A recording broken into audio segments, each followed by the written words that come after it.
Good morning student.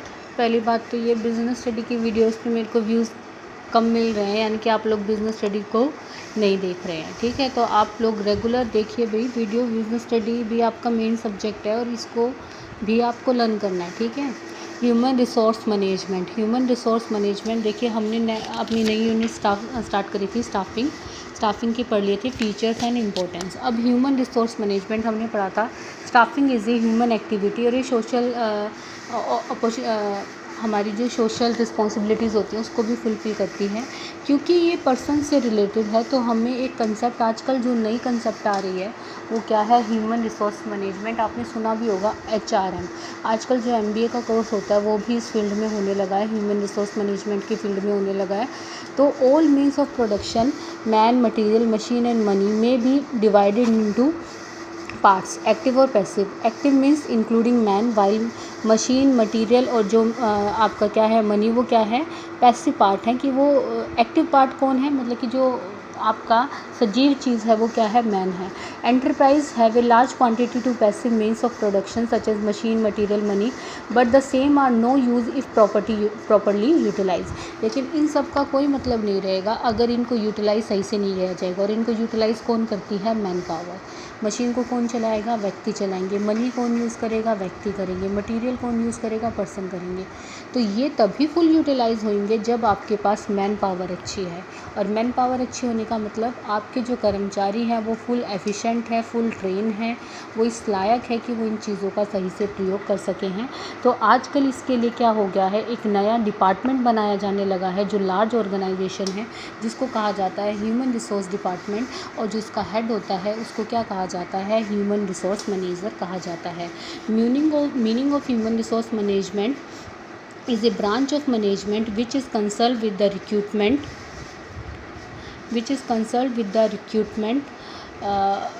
Selection, development and optimum use of the employees. यानी कि वो एक ऐसी ब्रांच है मैनेजमेंट की जो कि कर्मचारियों की भर्ती करती है, उनको सेलेक्ट करती है, उनका विकास करती है और ये इंश्योर करती है कि उनका फुल यूटिलाइजेशन हो, यानी कि जितना उनका जितनी उनके अंदर कैपेबिलिटीज़ है उसका फुल यूज़ किया जा सके। Human resource management ensure that every employee makes its maximum contribution to achieve the business goals. ठीक है, ये ह्यूमन रिसोर्स मैनेजमेंट एक छोटा सा टॉपिक है। अब है evaluation of human resource management कि इसका जन्म कैसे हुआ। आज की डेट में ह्यूमन रिसोर्स मैनेजमेंट क्या है, एक बहुत वाइटल रोल प्ले कर रहा है। और इसके डेवलपमेंट ये नहीं कि एकदम से हो गई, इसकी पहले एक स्टेज थी, फिर दूसरी स्टेज आई, जो तीसरी स्टेज आई उसे कहा गया HRM स्टेज। जो फर्स्ट स्टेज थी उसको क्या कहा गया, लेबर वेलफेयर स्टेज। जो पहले के अर्लियर क्या होता था, business use to be a small scale, there are the era of establishment of trade unions. पहले बिजनेस छोटे स्केल पे हुआ करते और उस टाइम किसका इस्टेब्लिशमेंट हुआ था, trade unions. By its effect need of person was felt who could not act as mediator between the employer and employees. Labour welfare officer was appointed for this. His role is limited to provide minimum welfare facility to the employees. ये हुआ कि जब employer और employ के बीच में सही communication नहीं होता था तो किसको अपॉइंट किया गया, लेबर वेलफेयर ऑफिसर को अपॉइंट किया गया, जिसका काम क्या था, वेलफेयर फैसिलिटी प्रोवाइड करना एम्प्लॉयज़ को। ये इसकी अर्ली स्टेज थी, सबसे पहली स्टेज थी। फिर किसका जन्म हुआ, personnel management state. With the expansion of the business, factory system come into existence, many people starting employment under one roof. As a result the need of a person as felt whose job was make employees available for the company.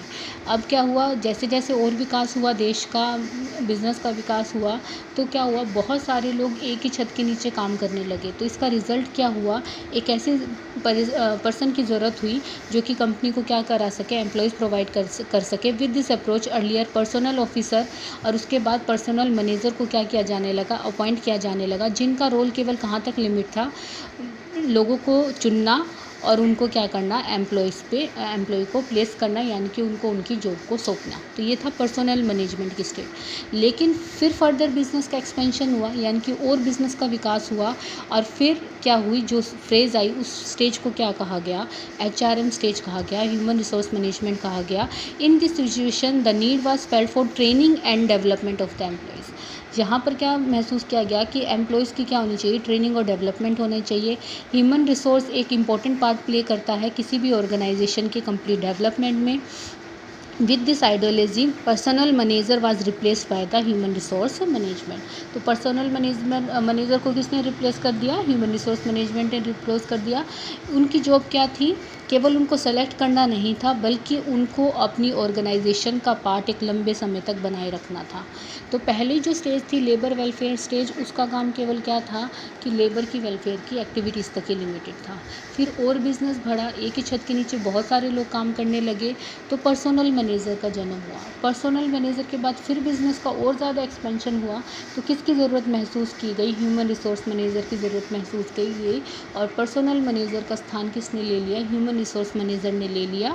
और वो organisation का, उनका काम केवल उनको select करके काम देना नहीं था, बल्कि उसको ऑर्गेनाइजेशन का पार्ट बनाकर रखना था। अब ये बता रखा है कि staffing as a part of human resource management कैसे है, या specialised duties and activities of human resource management के क्या क्या फंक्शन होते हैं, या वो स्टाफिंग का पार्ट क्या है। तो सबसे फर्स्ट है रिक्रूटमेंट। रिक्रूटमेंट देखिए, आप अब आगे जो 3 चैप्टर पढ़ेंगे वो पढ़ेंगे recruitment, selection, training and development. ठीक है, तो सबसे पहले रिक्रूटमेंट का मतलब क्या होता है? The primary function of human resource management is find out the number of employees required by the organisation and make provision for their requirement. Recruitment to discharge this function includes himself to activities like recruitment, selection, placement, training, promotion and transfer. तो पहला काम जो human resource management का होता है वो क्या होता है? रिक्रूटमेंट करना होता है, एक्सपर्ट की सर्विसेज प्रोवाइड करना होता है, developing compensation and initiative plan. Human resource manager का काम क्या कंडक्ट करना है? Research, time to time research करना, ये with the aim for improving upon the policies for concern manager. इस तरह से इनिशिएटिव प्लान बनाना, ताकि जो पर्सनस है जो काम कर रहे हैं उनको ऑर्गेनाइजेशन में बनाए रखा जा सके, उनको सेटिस्फाई किया जा सके, उनकी शिकायतों को और उनकी समस्याओं को सुनना और उसे दूर करना। सोशल सिक्योरिटी और welfare of the employees. It is the responsibility of a HRM to formulate policy to provide social security and welfare of the employees. The policy cover different aspect of employees, जैसे recruitment हुआ policy, selection policy, promotion policy, retirement policy. तो ये सब का काम भी कौन करता है? आपका ह्यूमन रिसोर्स मैनेजमेंट करता है। आप कोई भी 4 फंक्शन इसमें से लर्न कर लीजिएगा, ठीक है। फिर आपका जो लास्ट टॉपिक आता है इस चैप्टर का आपको करना है वो है स्टाफिंग का प्रोसेस। ये इंपॉर्टेंट है भाई, स्टाफिंग का प्रोसेस। ये आ सकता है आपका पेपर में, क्योंकि ये कई बार आया भी हुआ है। स्टाफिंग का प्रोसेस क्या है? तो the scope of meaning of staffing and function include in it और various activities include the process of dividing under the following heads. हम स्टाफिंग को फॉलोइंग हेड्स में क्या करते हैं? डिवाइड करते हैं। सबसे फर्स्ट है estimating the man power. Staffing का प्रोसेस कहाँ से प्रारंभ होता है? ऑर्गेनाइजेशन के बाद, ठीक है ना। हमने 2 फंक्शन पढ़े थे ना, प्लानिंग एंड ऑर्गेनाइजिंग। प्लानिंग और ऑर्गेनाइजिंग के बाद आपका जो स्टार्ट होता है वो कौन सा स्टार्ट होता है? स्टाफिंग का फंक्शन स्टार्ट होता है। और स्टाफिंग में क्या है? सबसे पहले ये देखना होता है कि कितनी मैन पावर की रिक्वायरमेंट है। भाई हमारे को 10 एम्प्लॉयज़ चाहिए, 5 एम्प्लॉयज़ चाहिए, 100 एम्प्लॉयज़ चाहिए, कितने मैनेजर चाहिए, कितने सुपरवाइज़र चाहिए, कितनी लेबर चाहिए, ये सब का क्या किया जाता है? मैन पावर की रिक्वायरमेंट को देखा जाता है, एस्टिमेट किया जाता है। फिर रिक्रूटमेंट की जाती है। रिक्रूटमेंट के अंदर सर्च किया जाता है वेरियस सोर्सेज का, एम्प्लॉयज़ का एनकरेज किया जाता है ताकि वो अपनी एप्लीकेशन भेजें, ठीक है। रिक्रूटमेंट का पूरा चैप्टर आएगा, उसमें हम इसको डिटेल में पढ़ेंगे। बस अभी के लिए यही है कि रिक्रूटमेंट के अंदर जो आपकी फ्यूचर एम्प्लॉयज़ हैं उनको क्या किया जाता है? एप्लीकेशन देने के लिए मोटिवेट किया जाता है। फिर प्रोसेस शुरू होता है सिलेक्शन का, जो कि हम सिलेक्शन के चैप्टर में पूरा प्रोसेस करेंगे कि उनका बहुत सारे टेस्ट लिए जाते हैं, फिर उनका इंटरव्यू होता है, फिर उनका मेडिकल टेस्ट होता है। जब सब कुछ वो क्लियर कर लेते हैं तो उनको प्लेस कर दिया जाता है, ठीक है।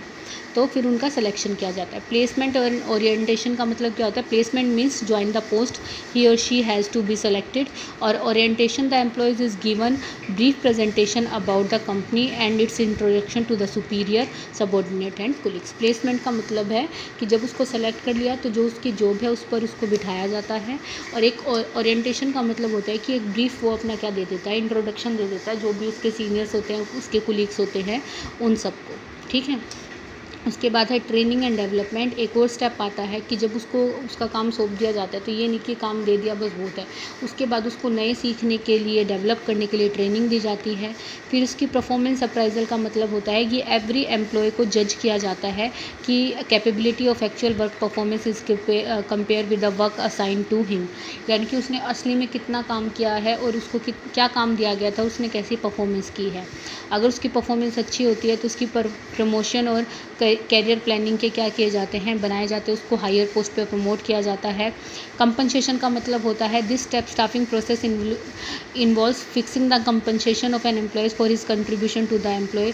Compensation refers to the all form of pay rewards going to employ, जैसे कि डायरेक्ट फाइनेंशियल पेमेंट होती है, टाइम बेस्ड पेमेंट की जाती है, परफॉर्मेंस बेस्ड पेमेंट की जाती है। इनडायरेक्ट में उसको जैसे कि इंश्योरेंस की फैसिलिटी दे दी, वकेशंस दे दी, मेडिकल दे दी, इन सब का क्या किया जाता है, उसको कंपनसेशन पे किया जाता है। तो ये पूरा आपका स्टाफिंग का प्रोसेस होता है। पहले मैन पावर को देखना, फिर उसकी रिक्रूटमेंट करना, उसको सेलेक्ट करना, सेलेक्ट कर लिया तो उसको जॉब पे देना, अपना वो एक ओरिएंटेशन देता है, अपनी ब्रीफ देता है कि उसका इंट्रोडक्शन क्या है, ट्रेनिंग और डेवलपमेंट की जाती है। फिर उसकी परफॉर्मेंस को देखा जाता है कि जो उसको काम सौंपा गया था उसने सही किया कि नहीं। फिर उसका प्रमोशन किया जाता है और उसको कंपनसेशन पे किया जाता है। ठीक है।